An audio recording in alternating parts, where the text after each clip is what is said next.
Ampitombona ho aminareo hatrany ny fahasoavana avy amin'Andriamanitra iray sy Jesoa Kristy Tompontsika. Amen. Andeha araka hivavaka isika. Endre ny hafalianay ry Tompo Reny izay an-danitra amin'izao andro zoma izao. Mahatsiaro izay fa tena zava-dehibe ny nataonao amin'ny fiainanay ary indrindra indrindra ny ataonao sy ny mbola ataonao ihany koa.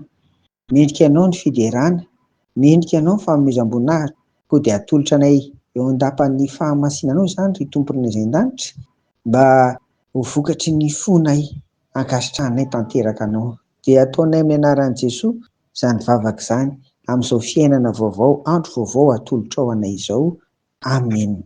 Amin'ny mahatenin'Andriamanitra ny Baiboly ry havako dia voaporofana vanim-potoana samihafa aza ary karazan'olona samihafa no nanoratra ny soratra masina dia mitovy avokoa izay ambarany, satria fanahy masina iray no miasa ao anatin'izy ireo ary indrindra avy amin'ny tsindrimandrin'Andriamanitra irery ihany. Fa na eo aza izany fitoviana izany dia misy ihany koa ny fahasamihafany misy mampiavaka. Ary raha tsy hijery fotsiny isika fa tsy ny amin'ny fiafaran'izao tontolo izao sy ny fiavian'i Jesosy Kristy dia hita ihany izany fa misy ny fahasamihafany. Iombonana daholo ireo hoe misy famantarana mialoha, iombonana daholo izany. Ka andeha mbangemba anankiray aho amin'izay nosoratan'ny apôstôly Jaona ary. Ny apôstôly Jaona dia anisan'ireo apôstôly atao hoe tratra antitra. Izy dia natao sesitany tany amin'ny nosy Patmosy noho ny fanindrihana ny fivavahana kristianina nataony ny amperora Romanina.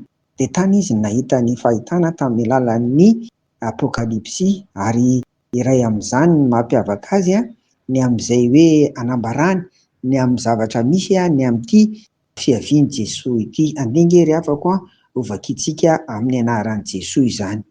Indro izy avy amin'ny rahona ary ny maso rehetra ahita azy na dia izay nandefina azy aza ary hitomany azy ny firenena rehetra ambonin'ny tany.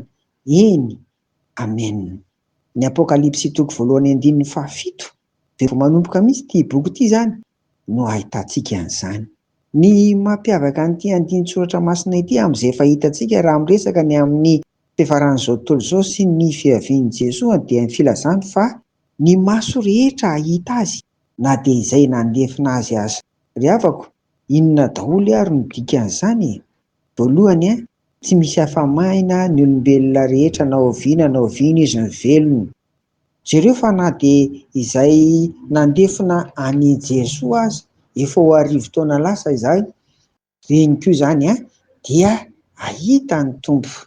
Efa tamin'ny andron'ny Tompo izany tantara hoe nandefina azy izany, kanefa dia vao tsy aheto ry havana. Faharoa, ireo nandefina azy koa dia entina anehoana an'ireo fahavalon'ny fitoriana ny filazantsara rehetra, ireo tsy nino azy, ireo nanenjika ny fiangonana, nanenjika ny kristianina.